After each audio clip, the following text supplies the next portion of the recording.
দূরে কোথাও না যেয়ে ভালোবাসার মানুষের পাশে থাকেন, সাথে থাকেন, তাহলে দেখবেন জীবনটা অনেক সুন্দর হয়ে যায়।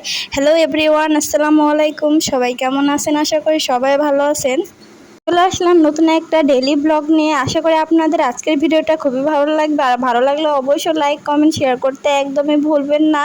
এই তো সকালে উঠে আমি দুপুরে রান্না করার জন্য সব গুছিয়ে নিচ্ছি। লাউ কেটে নিয়েছি আর এখানে পেঁয়াজ, কাঁচামরিচও কেটে নিচ্ছি। এই প্রথমবারের মতন আমি লাউ দিয়ে ডিম রান্না করব। এর আগে আমার জায়ের হাতে রান্না খেয়েছিলাম লাউ দিয়ে ডিম রান্না, সেটা কিন্তু অনেক মজা হয়েছিল। ভাবলাম আমিও আজকে রান্না করি, সেজন্য এখানে কিন্তু সব গুছিয়ে নিয়েছি। আর এখন আমি একটা চুলায় একটি কড়াই বসিয়ে দিয়ে কিন্তু এখানে পেঁয়াজ আর কাঁচামরিচ দিয়ে দিচ্ছি। আপনাদের কাছে লাউ দিয়ে ডিম রান্না কেমন লাগে অবশ্যই কিন্তু কমেন্ট করে বলবেন। এদিক দিয়ে আমার পেঁয়াজ আর কাঁচামরিচ ভাজা হয়ে গিয়েছে। আর অন্যদিকে কিন্তু আমি এখানে আদা রসুন বাটা দিয়ে দিচ্ছি। আদা রসুনটা একটু ভেজে নিব, নাহলে কিন্তু আদা রসুনের একটা কাঁচা গন্ধ করে দেখবেন। আর এদিক দিয়ে দেখুন আমি হলুদের গুঁড়ো 1 চামচ, লবণ পরিমাণ মতো, ধনিয়া গুঁড়া সামান্য পরিমাণ হলো মরিচ দিয়েছি। যেহেতু আমি এখানে কাঁচামরিচ দিয়েছি সেহেতু গুঁড়ামরিচের পরিমাণটা কমই দিয়েছি। আর একটু কষিয়ে নিব পানি দিয়ে।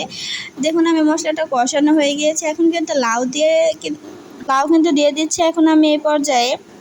আপনাদের ভাইয়া যেহেতু 12টার মধ্যে বাসায় চলে আসবে, সেহেতু কিন্তু আমি 12টার মধ্যে রান্না করার চেষ্টা করি। লাউগুলো আমি মশলার সাথে ভালো করে মিশিয়ে এখানে কিন্তু আমি ঢাকনা দিয়ে ঢেকে কিছুক্ষণ রেখে দিব। আর কিছুক্ষণ রাখার পরে কিন্তু লাউ থেকে পানি ছেড়ে দিয়েছে। পানিটা দিয়ে একটু কষিয়ে এখানে আমি পরিমাণ মতন ঝোল দিয়ে দিচ্ছি। যেহেতু লাউয়ের থেকে অনেকটাই পানি বের হয়েছিল, এখানে অল্পই ঝোল দিলাম। আর এখন আমি 3টা ডিম ভেঙে দিয়ে দিচ্ছি।